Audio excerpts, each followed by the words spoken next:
We're going to have too much fun. Hi guys, my name is Maurelius. I'm from New York City. I have New York's premier frame shop, Big Apple Art Gallery and Framing. My website is framers.com. I have with me my good friend Dave Wetterstrom. Dave, go ahead and introduce yourself. Hi, this is Dave Wetterstrom. I've got a frame shop in Powell, Ohio called Framemakers of Powell. I guess it's the premier frame shop in Powell because we're the only frame shop in Powell. So. But I am the premier frame shop in New York City. Okay. Anyways, so today we're here with Carol Graham from Frame Ready talking about pricing. Carol and I have known each other for probably close to 20 years. We've been using Frame Ready since it was version 2, and I think they're 10 point something something, which is just a whole lot of upgrades and updates, and it's wonderful software. I love it. I love the way that, working with Carol and Bert, and I just wanted to also just mention that quickly, that Bert DeRue was one of the most influential men in what he created with Frame Ready and advancing using pricing software in the frame shop. And I think that he, deserves a lot of credit for what he's done for our industry. I think so. I think Bert was a nice, gentle soul as well. I met him a couple of years back. I was doing a trade show, and I was nervous, and he was nice, really nice to me. Carol was really nice to me, so kind of put me at ease. So that was really nice of him. So it was a great loss to our industry. So I'm just going to say hi to some people here watching us here. I've got Laura, Mark, Susan, Catherine, Becky, and Howie and Adela. So hi everybody. Please tell us where you're from. Give us some likes, give us some hearts, and then this way we know that you're all watching. Carol, I'm going to introduce you a little bit, but I'd like to ask you about yourself. So Carol is from Frame Ready. They are the premier software for pricing picture framing. I talked to you about this, about what you did before framing, and how you got into framing and all that stuff. But I'd like to hear from you. Can you tell me about that, about your graphics work and how you met Bert's wife and you got into Frame Ready?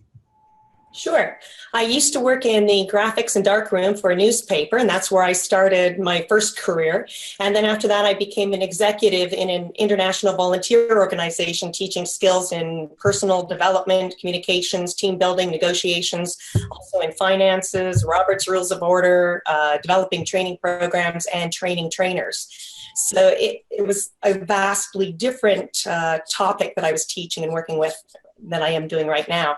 But what was interesting was that when I left that job, I moved to this town. I met my husband, and that's the reason why I moved here. And I also met Evelyn through our theater group. And she said, "What are you doing?" And I said, "Well, I don't have a job right now." And she said, Evelyn's Bert's wife, right? That's Bert's wife, yes. And she said, "Could you do some typing?" And I said, "Oh, I know how to type, no problem." So I started typing in molding numbers, cost, length, chop, and join for all the different suppliers for Bert, because back then they weren't supplying us with the electronic format of the pricing. And then a little bit later he said, "Could you also, handle the phones a little bit, or could you do some tech support? Could you help out in another way?" And next thing you know, it was a full-time job. And he said, "How would you like to manage a small international software company?" And I thought, yeah, I'd like to do that. I could definitely do that, right? Guys, yes. If you all don't know, Carol has received the PPFA Service Award in 2018. She also has won how do you pronounce the name of Petrolia? Petrolia. She received Volunteer of the Year in Arts and Culture 2017. And she also received Queen's Diamond Jubilee Medal in 2012 for outstanding achievements. So those are great. Those are great achievements, and we're happy to have you here.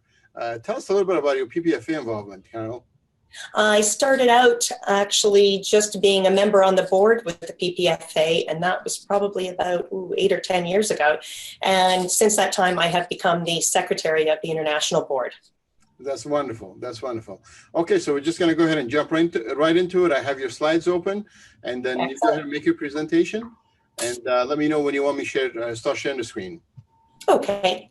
Yeah, the first thing I wanted to talk about is to say that I'm going to be using a couple of different terminologies that I want to make sure that everybody's familiar with. And that is, I'm going to be saying wholesale cost or retail price. So cost is what you pay and price is what you are charging to the customer. And the other thing that I wanted to say is that you can't be a framer without knowing a little bit about accounting. So important, because if you have a point of sale software program, your point of sale software program is basically going to be running your business. It's going to keep the customers coming in. You're going to be charging them what you need to charge. You're going to find out who your customers are, what their sales are, keeping the material coming in, basically the everyday business that you need to run. But your accounting software is going to be telling you, overall, am I making a profit or not? So you need to have both of those things working together. So that's what we want to talk about today. Are you making a profit or not? All right. And we want to start out with just some general things about pricing. And the first thing is about talking about markups, the markups that people want to use. And if you can pull up there he goes. If you can pull up the first screen for me, Mo, that would be great. I know that a lot of people have different markups. I've spoken with people who have either a 2 times markup or they have a 7 or 11 times markup. And here's the thing that's unique about the markups. Everybody thinks that you're going to be charging a lot more for all of the different sizes that you sell.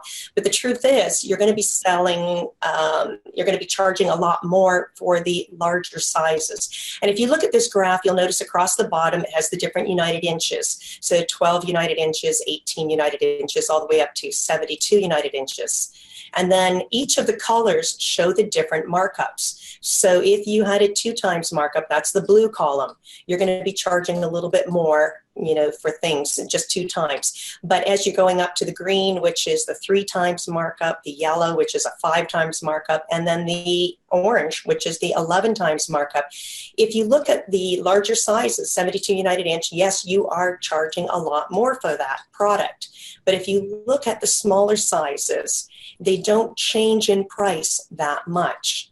So for each one of those, it goes up a little bit. And if this was a piece of mat board, and you can see in the corner there, it's $17.09 in the gray section of that little chart in the lower portion, that's the cost of the mat board. So if this was pricing of mat board that you were working on, then you're going to notice that, for an 18 United inch, 8 by 10, you have not covered the cost at all. And even if you were to do an 11 times markup, it's going to be way too expensive for the larger sizes, and you're not going to be covering your costs on the smaller sizes. So I look at this as something as, what is the incline of your pricing that you want? Now, Vivian Kistler always used to say that you should have at least covered your costs on a 16 by 20. So that would be 36 United inches. And you can see on this chart that the first 2 options have not even covered the costs. But if you are going with a 5 times or 11 times markup, then it's going to be an outrageous price possibly for the full board. So picking a higher markup isn't necessarily the option that you want. There are other options. If we could go to slide number 2. There we go. So as I said, Vivian Kistler and Bob Mayfield had a book out, and they said, if you were to take the cost and multiply it by your markup and add on this other thing called a set price, a fixed dollar amount that's applied across the board, then this is going to give you a better incline for your prices. Now, the set price is a total amount, the same for either the frame or for the mat board. So let's take a look at slide number 3, because what this does is it creates a teeter-totter. So if I had a 3 times markup and a $3 set price, you'll notice that the incline doesn't change too much. Back like on that first screen that we saw that had a big steep incline when it was 11 times markup, there we go, yeah. So we're using the mid one. So instead of that straight up incline of 11 or that very gradual moderate incline of 2, we're going with something in the middle for this example. So if we go back to that teeter-totter, you'll see that the incline stays the same on both of these 2 sets of teeter-totters or seesaw. And it's the fulcrum that is the set price. So it's the price in the middle saying, I need to cover this much at least. And what it does is it pushes all the prices up. So you can see in small numbers there of $5 up to $33. And if I do a $10 set price across the board for the mat, what it's doing is it pushing everything up evenly rather than saying it's going to be $5 up to $110 or it's going to be $6 up to $120. So it's pushing all of the dollar amounts up evenly. And it should be fairly easy for you to say that I want to take a set price, either half of the cost of the mat board or the full cost of the mat board. Or if you wanted to say, I want to take my shop cost because I know how much it costs me per product. And I want to add that into here, that you could add in that set price. So this is just another way of looking at the pricing that you already have rather than just using a markup and thinking that's all I have and that's all I need. You can add in this factor of a set price. So Carol, that's what I do in my shop is that we just use in the set price, we just type in cost. And that way it reads it automatically from the software, and I use a lower markup as you're showing. So it's worked well for me. So what do you do, Dave, is you put in a markup plus a certain amount, and that amount is the cost of the mat board, full mat board size? In Frame Ready, there's a place where you can put in markup and a place where you can put in set price. And for set price, I just literally type in the word cost. So your fixed amount is your cost. The cost of the board charges that plus a markup on the amount of material that's used. I see. Okay, so I have a comment here from Lourdes. She says she can't hear anything. Lourdes, sound is working well. You may want to check if you're muted or maybe close the app and restart it and see if that works. I know you were saying that you're driving in the car, so maybe that's the situation. Okay, Carol, go ahead. I'm sorry for the interruption. No, that's great. And as Dave mentioned, some of the things you can do is you could say, I want to take half of the wholesale cost of the mat board so that the customer is at least paying for half of it. And then I'm going to mark up the area that's being used. And this is something that could be seen as being fair to the customer and fair to the framer. And that's really what you want to achieve, is something that's fair to both parties in this case. So and you want to make sure half the board is fair, because then what am I going to do with the other half? What if it's a unique color?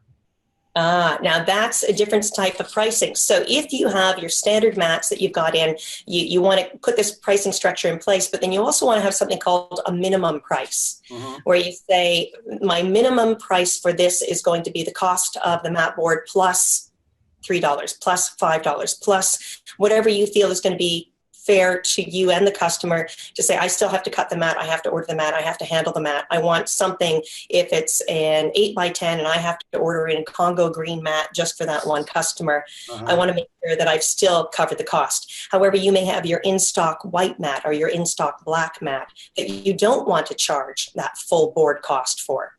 I see. Okay, so stuff that you can use all the time. So, and then now we said we're not going to talk about POS, but I want to go to a POS question. Can I, in Frame Ready, put in, say, okay, these are the mats that I stock all the time, mark this up differently than the other mats? Can I do that? Yes, you can. You can set it up to say, this is my general pricing for everything, but then you can also say, these are the ones that are my in-stock mats. I want to omit them from this pricing, and I'm going to set a special price up just for them. Or you can say that I want to price Bainbridge one way, Crescent another way, Arctique another way. You've got those options. I understand. So Michael Mixon says, minimum prices for linen, silk, and suede mat if price of the mat.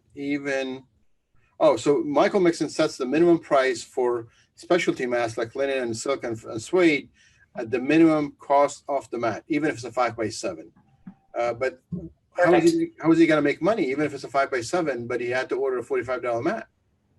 Then he's charging $45 for that 5x7. But what's he going to do with the rest of the mat? In that case, I know a lot of people are sitting there hoping that before it gets dented, scratched, faded, they're going to try and sell the rest of it and hope that somebody else wants that color. What's your opinion, Carol? Is that because I'm thinking I want to make money on that one sale. I don't want to have to hope somebody gets that green color. I would still suggest that you want to put in +2, +3, +5. So you would type in the word cost plus and then something, at least a little bit, because you still have all that time and effort involved in that mat. Right. What I do is do cost, and then I do on more expensive boards, I'll use the lower markup, but I'm still marking up, but the markup's only applying to the amount of material used. So if it's a 5x7, it's going to be the cost of the board and a negligible amount of markup. But then again, I've still got that full sheet that the next time I sell it, I get the cost of the board as profit, plus the negligible markup. So you're counting on selling that same mat again. My question is, if a mat costs me $50 and it's some really weird color, right? So, and I don't know what am I going to sell next. So $50 mat, what are you selling a 5x7 on that $50 mat? It's probably going to come out to being about $55. Wow. I want to get $100 for that. I'm not going to be making money on there. And you know, everybody has a different idea about pricing. I've spoken with people who say their pricing structure is cost of the mat times 2. It doesn't matter what the size is. And if the customer says this is only a 5x7, I deserve the rest of the board, they say, fine, you can have it. But I had to order it. I had to pay for it. I had to bring it in. I had to cut it, you know. So let me ask you a question. Which one do you think is the right way, Carol? Personal opinion. I go back to, and like I said, everybody has their own preferences, and I don't think there's any right or wrong necessarily, as long as you are making a profit and you can survive and live off the profit that you're making in this industry. So I would suggest something fair to you and fair to the customer, being that you would take at least half the cost of the mat board, and that you are going to set a minimum price of the mat, saying the mat plus at least $5. I see. Okay. Thank you. Let me see if there's any questions. No, we got no more questions. You can go ahead. Okay, let's go to the next slide then. And this is, I want to talk about other pricing formulas, because this isn't just the one formula that you can do. There are other formulas that you can create, saying, I want to take time into consideration with the cutting and the assembly of the product and add that into your pricing structure. Or I want to add in a shop labor cost and say, I know what my cost is on each of my products, so I want to add that in. Overhead costs, waste, breakage, miscuts, damage, all of these things, equipment usage and maintenance. There are a number of different people that I've taken classes from over the years. Vivian Kistler had her formula, which was cost, which is the terminology of cost for her was cost plus freight plus waste plus interest, and that is your cost. And the pricing should include the cost of the goods used, sold, and the waste, the overhead, the labor, and a predetermined percentage of profit. And that's what she presented as being the markup structure that you wanted to use. Jay Gold has one where he takes the markup times the cost, which includes freight, plus time. And he's got different time factors in for each of the things that you're going to be working on. And that's going to generate your retail price. There was one I took a long time ago with Ira Frankel, which was that he said your shop hourly rate was the total of expenses divided by the total hours that you spend over the year. So these are yearly. And then times your net profit that you want to make. And that's going to give you your shop hourly rate. And Fred Horton had an incredible chart on floppy disks that, you know, if you took his course, you got all of these Excel spreadsheets and you started plugging in all the numbers, and it was going to give you that amount. So dividing it all down, saying if this is for the year, how many hours you've worked, it's going to give you an hourly rate, how much profit do you want to make, and there's your shop profit, your shop cost, hourly rate. Other people that you might want to take classes from are Ken Barr or Rob Markup or Jim Miller, because all of them have great classes on pricing. Perfect. Okay, so I think I took Jay's class, and I remember him giving different material costs when he adds it into that formula. I kind of want to take it almost every year. Mm-hmm. Right, you do. And that's the thing. You don't absorb all of it all at once. Sometimes you do want to take the same class again, because with the extra knowledge you've gained over the year, you've picked up different things, or you've interpreted them differently this next time that you take that same class. Very true. Well, okay, so let me see if there are any questions. One other thing is that you have to plan to make a profit. It shouldn't be just what's left over. You gotta, you know, we're doing this as a living. we need to put that in as part of the formula to say, this is how much I need at a minimum. Then if we go over that, great. But, we all deserve to make a living wage. And, for the amount that we're putting in, we need to do better than that too. So Dave, I want to ask you a question on that $50 mat example that we just talked about before, right? Mm-hmm. So only adding a little bit, right? So a $50 mat, you're going to sell a 5x7 at $52. You're just making a few dollars. That's only on the mat. That's right. I've got mat, I've got glass, I've got frame, I've got everything else. That project. But what I found is that if I go too much higher on that, then I'm not going to sell that mat. Right. Okay. Then becomes overpriced, and the customer is not going to buy. I understand. Right. Okay. Okay. Right. I'd rather take a smaller amount of that than zero. I get that. Sure. Okay. It's a delicate balance, Mo, between reaching that price of resistance where the customer walks away from the sale and saying, I still need to make something. Of course. Yeah. Super. Can we move to slide number 5 then? There you go. So one of the things about creating your markups is that you want to make sure that you eliminate any of the gaps in your markups. There was a pricing structure that was presented for quite a number of years saying the initial markup was going to be 5.4 and then it's going to drop down to 4.6 and then drop down to 4.0. And what happens when you have gaps in your markup is that you actually drop the retail price to below what you were selling it for before. And in this example down at the bottom are two numbers that are really close together, 98 cents at a 5.4 markup, which is what it would be on that chart, retailing at $5.29, where if you increase it just 1 penny and it drops down to the next bracket, which was the 4.6 markup, you now are charging 74 cents less. And as you can well imagine, that's just on something that's 98 cents. If this was a product that was $10 or $20 and your markup drops, it's going to be a much greater loss to you in that retail price, all because it hit that magic mark where it suddenly goes into the next markup. So what's the fix? This is a problem. How do I fix it? So what you want to do is you want to make sure that your markups are tight together. So instead of 5.4 going down to 4.6, it's going to be 5.4, 5.3, 5.2, 5.1 until you gradually get down to that 4.6. You can have multiples on the cost side. So it's going to go from 99 cents up to $1.05 to $1.10 to $1.15. And it doesn't matter where the gaps are on that left-hand column for the cost. It's the markups that really affect the retail price that you're selling. So here's a question, right? I started a brand new business. I opened up my doors yesterday. I got my software. I'm ready to go. I need help to price stuff, right? If I ask you, you're going to say, well, it depends on your business.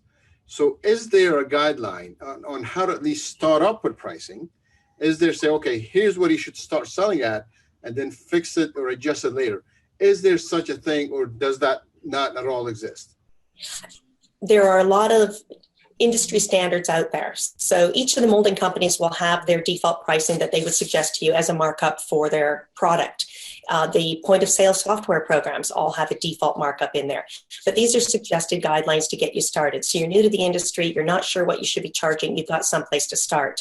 But at that point, once you've made that first couple of sales, you want to make sure that you go back to your invoices that you received from the suppliers, check those invoices, make sure that you've covered your cost and that you are making a healthy profit, because that's where you're going to find out. You might be surprised to realize, oh my goodness, there was shipping costs and I forgot about that, or there was an oversized charge and I forgot, or there was a minimum on it and I forgot about that. So you need to go back and reevaluate all the while that you're selling to make sure that you are making a profit. And that's where you're going to start tweaking things and saying, you know what, we need to have a higher markup, or we need to have a higher set price, or we forgot to add in this factor. So it's a constant evaluation. Constant evaluation. I remember Bob Carter talking about how he would take the last week's work order and would spot check and run through the actual cost of all his materials and say, how much did we make? And does that fit our numbers where we're wanting to, our goal? Did that, actually there? Or if it didn't, why? and then adjust. And, that pricing needs to be an ongoing thing. It's not just a set and forget. I see. I'm going to read some of the comments. Harry joined us. Hi, Harry. Mark Sermon, he joined us. That's nice. Hey, man. I have a question from William Ross. Are you going to cover code pricing, in quotes, code pricing? I am going to talk a little bit about code pricing. Can you tell me what that is first? Sorry, go ahead. What is it? What is code pricing? It's creating a chart where you're going to say that for a 5x7, I'm going to charge this exact amount. For an 8x10, I'm going to charge this exact amount. And code pricing is like pricing by the light size. You could use it for that, to say, I want to price my glass by the light size. Okay, I see. Okay, go ahead, Carol. I took some questions and go ahead. That's good. Other things that tagging into what David had just said, you would want to definitely check your prices at least once a year or twice a year to make sure that you are on track. And then if you know what your costs are and your costs have gone up during that year for your overhead, your expenses, if they've gone up 2%, or you might want to just do a blanket price increase on all of your markups by that percentage. And that's fairly easy to do in the software, but it's good to know where you're starting from so that you know when it does change, how much was that change and how much do I need to change with that. And going on to slide number 6 then, Mo. So if you want to give yourself a raise of, say, 10% at the end of the year, all you got to do is just put a 10% increase to all the formulas, right? And you also want to know how much of your costs went up during that year as well, because you need to factor that in. If your costs went up overall, hydroelectric, utilities, advertising, everything else went up 2%, then giving yourself a 10% raise, you've really only given yourself 8%. Sure. Yeah. So industry standard across the board is 2 times join. But I wanted to show you, this is one of the things that I look at globally in the pricing. Here are 4 different moldings that you could have in your program, and they're all relatively the same price for length, 91 cents, 92, 92, 92 in that blue column. But if you look over on the right-hand side under retail, the blue numbers, you'll see that there's $8, $6.82. They're all priced differently because this pricing is based on join pricing. It's 2 times join. So even though, and if you look at the width, they're all exactly the same width. But the prices between length, chop, and join are radically different.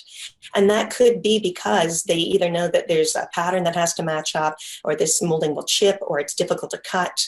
So there are other factors that come into play. If you order by length, you should be also able to price by join.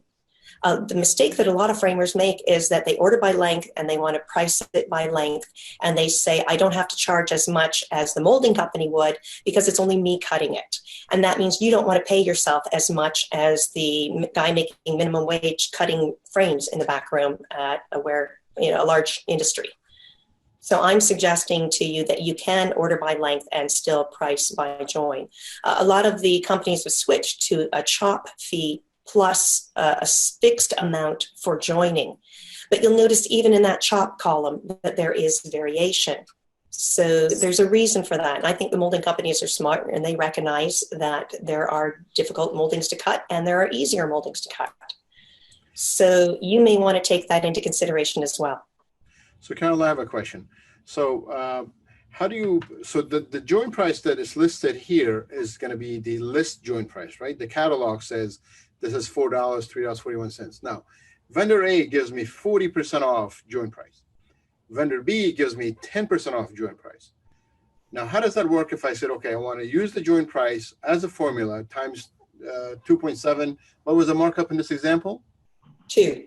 2 right? Times join. Right. So how does that work? Because I'm making more money with the guy who's giving me a 40% discount than the other guy who's giving me less discount if I use that formula. And this is what a lot of framers are asking. So I get a discount. So the question is, you get a discount because you purchase wisely. My question is, are you a discount store? In which case, you want to be known as the cheapest one in town. You want to tell everybody that you're the least expensive. So you do want to base it on the discount that you received. However, if you're not the cheapest place in town, all right, and you aren't competing on price because you're located next to a discount zone, then that discount is actually your profit for purchasing wisely because you've ordered in bulk, or because you ordered a pallet rather than just a few sticks of something. So you want to make sure that you are not passing on your profit to the customer blindly by saying, I'm just going to go in and use a lower markup, or I'm going to use the discount price that they're actually selling to me, and giving your profit away. But what if they have the exact same molding, right? So vendor A, vendor B has exactly the same molding. They give me a discount on the joint, and this person doesn't give me a discount on the joint. Wouldn't that be pricing one of the vendors higher because their joint price is inflated because they offer you a discount? Only if you put the discount into the program and say, I now want to base my retail price on the discounted price. Otherwise, it's always going to be based on the list price that's in the program. Well, my question is, some vendors say the same joint that cost, $5 at vendor A cost, $10 here, but here we go, we'll give you 40% off. Wouldn't that be pricing this vendor's frame as so much higher? Yes, it would. It would. Yeah. You can either go to the other vendor and mark that one up, or I would say so basically you're telling me that both of the frames are going to be the same price. Identical. Let's say 100% identical, yeah. Okay, same cost to you. Yeah. But then in the software program, it's going to mark one of them up higher than the other. Exactly, right, because they have this inflated joint price. Right. Then the choice is which one is easier to work with, which one do you want to work with. If you wanted to set up two different markups in the program, you can do that and say, I'm going to mark vendor A, who gives me a better discount, but their price is higher, with a lower markup, and yet I still know that I'm going to get more profit from vendor A than I would on vendor B, who has the exact same cost now, but it's basing the markup on that. Or you can go into vendor B and increase the markup just on that vendor. Sure, thank you. And also, this is an area where market-based pricing comes into play as well, that if you can get the money off of the quote-unquote inflated price with your standard markup, why wouldn't you want to? My philosophy is to put as much money in my pocket as I can, of course, without having the customer walk. But if the guy down the street is going to be charging considerably less, then I'm going to have a more difficult time doing that. So you got to, paying attention to the market is also a big part of what you got to do. So. That's true. And you need to know what your customers are willing to pay, when you set your markups. You get that feeling. Nobody ever walks out of your shop saying, oh, that was kind of expensive. Then chances are your prices are too low. Totally agree. Yes. So. Yeah. The other thing you want to make sure you're covering are your shipping costs, because a lot of times people look at the list price in there, but they're not covering the expense of shipping or freight or any of the other surcharges that are on there, or that maybe you have a minimum footage that you need to pay for the smaller frames. So you want to make sure all of those are covered. The thing is that the more things that you're trying to cover in your formula, the more complex your formula will appear to be. And if you're using paper and pen, then you've got, a column that says nothing is going to go below this price, and that's your minimum. And you can do that in the point of sale software programs as well. All right. And we move on to the next slide then, Mo, slide number 7. There we go.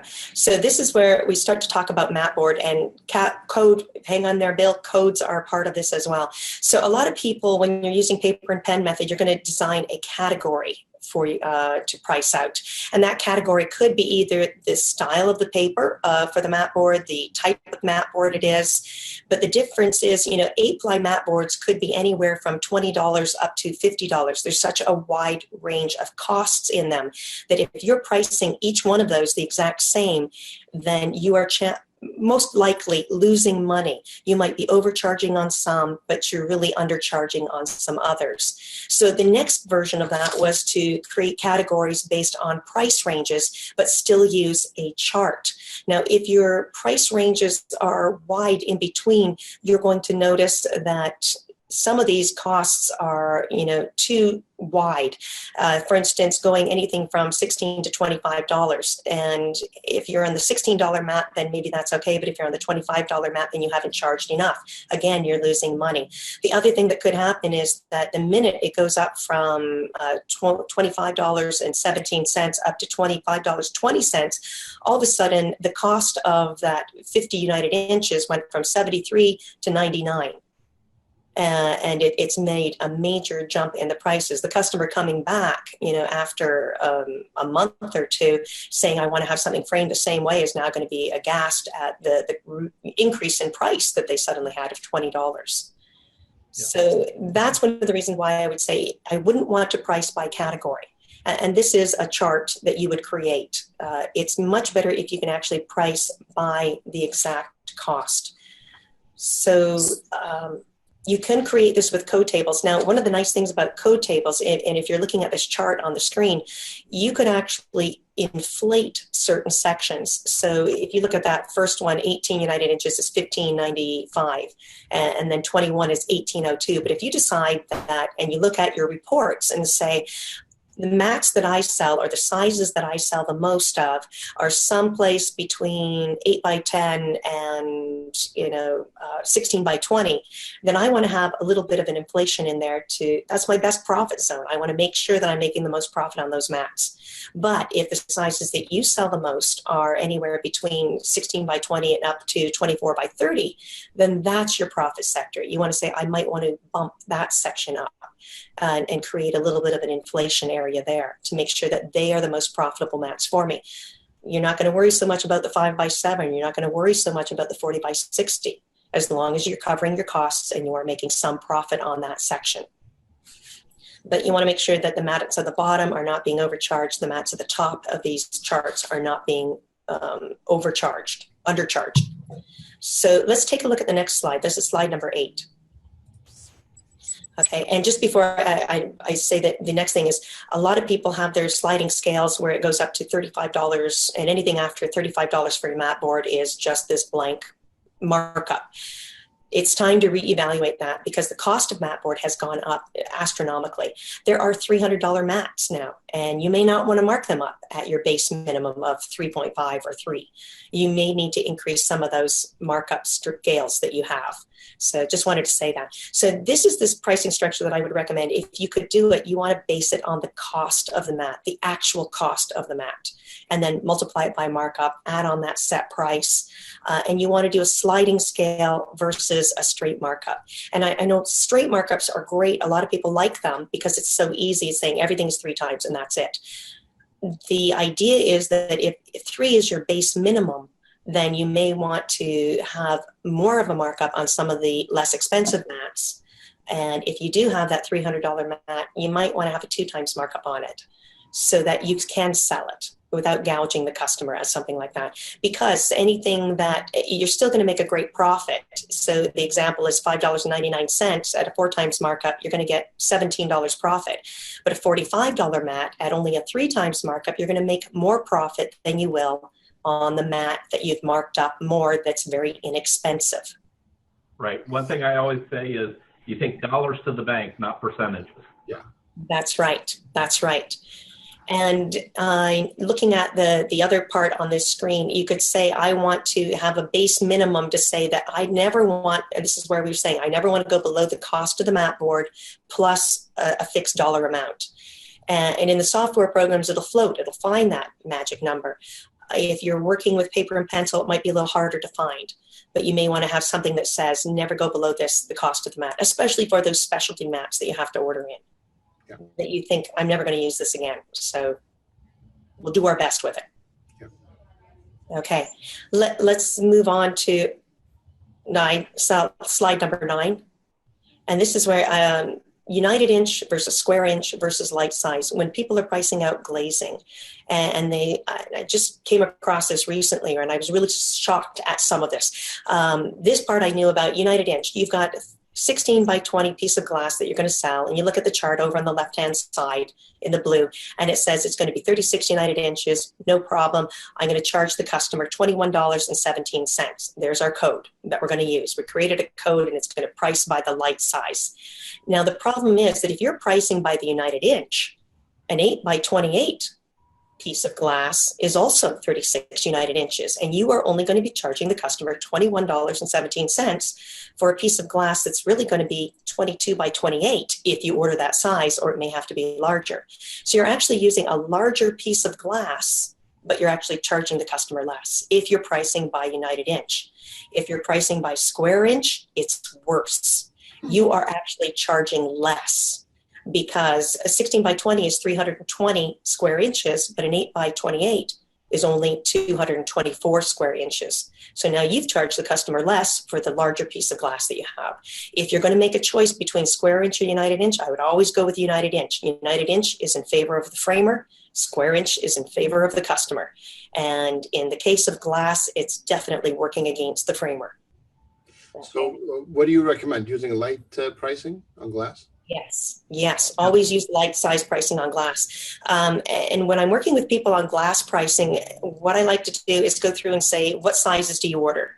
Okay, let's take a look at this. We also look at the reports, first of all, to say, these are the work orders that you've created.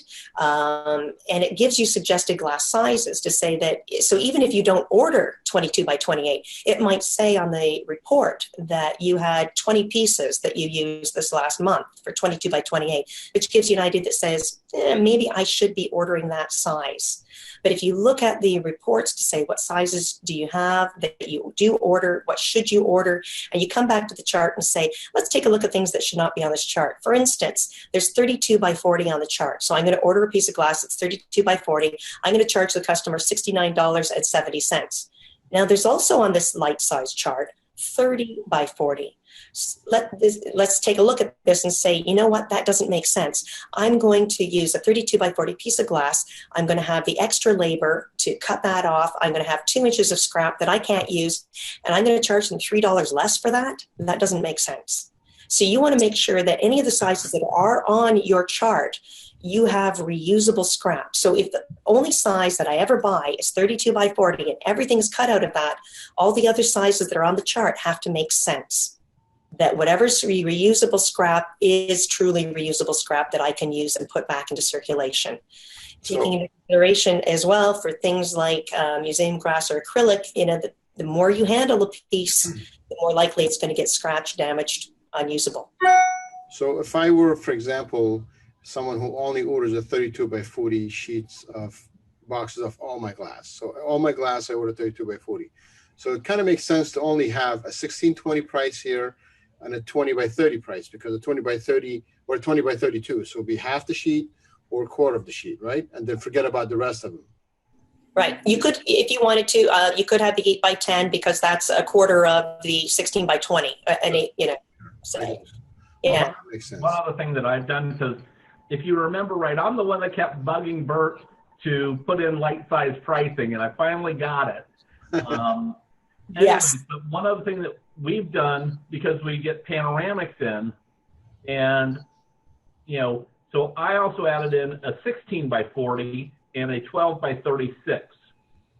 So that way I can, my price on those is not half of what a 3240 is. It's a little bit more, but that way I'm not charging the customer when we're using so much less. That's a great idea, because the panoramics are very popular. So you want to have those other sizes to accommodate the, longer pieces. So the 16 by 40 is a great choice to have on there. You're not charging them the full piece of glass, and yeah, a great idea. When you're looking at your markups, and you can create these charts, again, for museum glass, you want to have a lower markup because you don't need to charge a 5 times markup on museum glass. You're making it outrageously priced. You're still going to make a great profit on it. But then for your regular clear glass, you can have a higher markup on that. You might also want to add in a set price on this as well. Just say, add on another factor for the handling handling of it, especially when you get into those larger sizes. You've got a 40 by 60. You might have the markup on there. You might have a little bit of a set price, but you want to add in a handling fee. You've got to move a little slower. For the larger sizes from that, you may have another person helping you out. So, and the breakage factor as well, so that if you do damage a large piece of glass, the cost to replace it is much higher as well. Right. Yeah. One other thing that I would suggest with all the premium glasses and whatnot, that when I'm selling, I decided I want to sell a premium glasses, not as my default, but that's what I ideally want to sell. That what I've done is I raised my margin on clear glass considerably higher, so it's a small bump up to conservation clear, and then it's a bump up to art glass 70, then it's a bump up to art glass 99, so that those segments aren't so extreme. Because if the customer says, well, saving a huge amount between clear and the next upgrade, then they're just going to default to the lower one. If it's a small bump, they're going to, choose for a higher one. And so most of my customers, they look at the price on the conservation clear and the art glass 70, because I give everybody all four options and let them decide. That they'll say, well, I don't want to spend for the highest level, but I'll go one lower, and I make more profit. Exactly. It's like you read my mind. Can you go to the next screen then, please? No, that's perfect. That's perfect. I just want to talk to you guys. I have to leave in about 5-6 minutes. So because I'm wrapping this up. Sure. There we go. This is our last slide that we're taking a look at. And what I want to suggest to people is that it's okay to go across premium clear and say for 18 United inches, I'm charging this much, for 36. And most people do that. They look at each individual type of glass and what they are charging.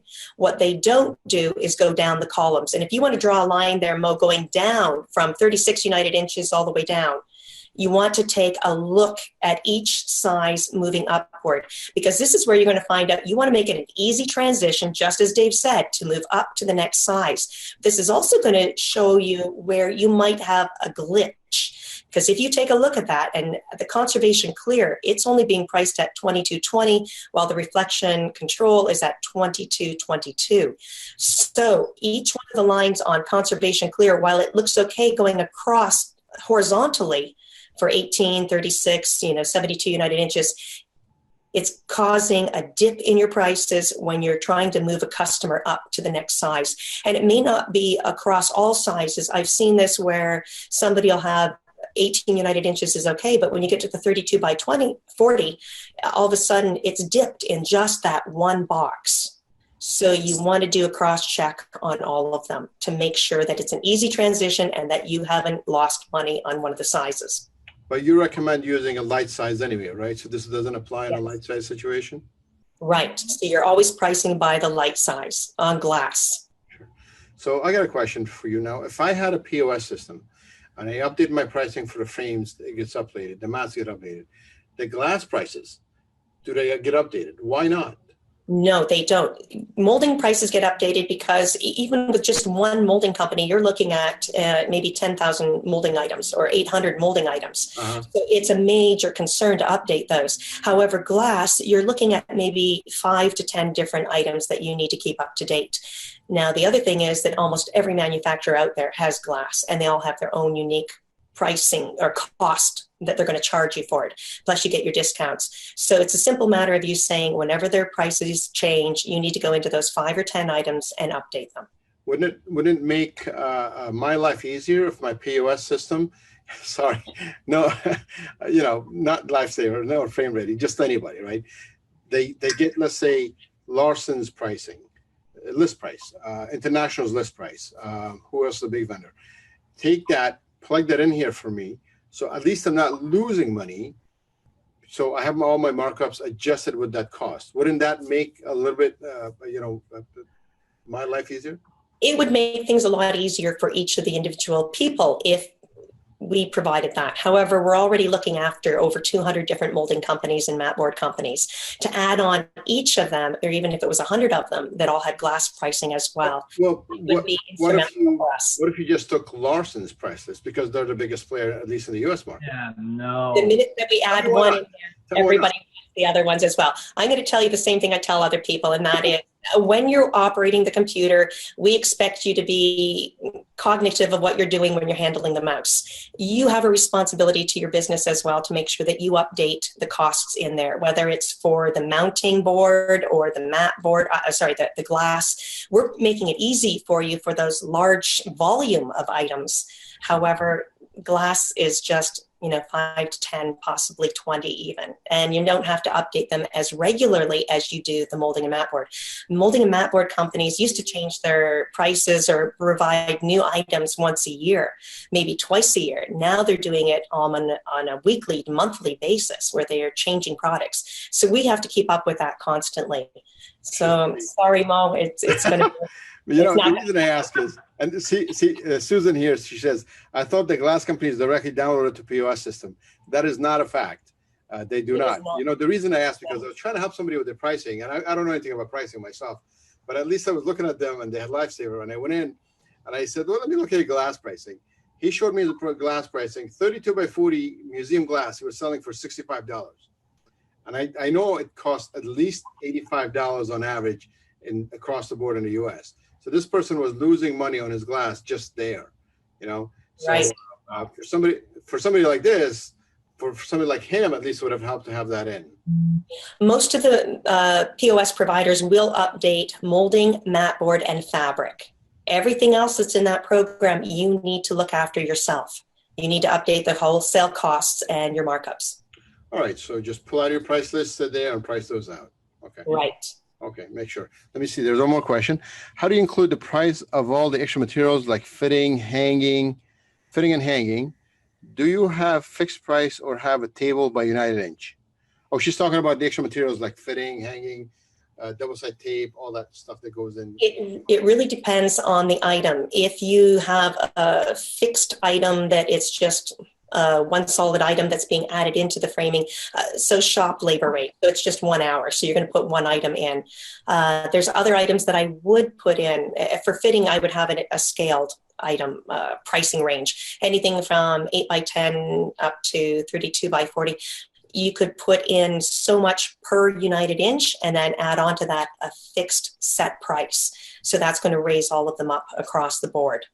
So you don't add it individually, you add it to the price of the product, right? So if I'm saying... No, I would have it in there individually. So it would say fitting and hanging or delivery service or all the other items that you do on a daily basis. You want to have them listed so that people can select them and you're pricing accordingly. I see. I understand. Okay, so let me see here. I have one more question. There's two more questions. Carol helped me with the live pricing last year. What a difference. Thank you. Oh, Adela is happy about how you helped her with pricing. Okay, so I think we're going to go ahead and wrap this up. I have to leave in just a few minutes. But maybe if there's more questions and if you so graciously helped us today, if you have more time and you want to do something else, we'll do it again. And hopefully we'll be helpful to the framing community. That sounds great. I'll keep an eye on all the comments and see if there's anything I can answer. Perfect. Carol, thank you, Carol. Shut up, Mo. Carol, I just really want to thank you for participating with this. This is such an important subject for our industry.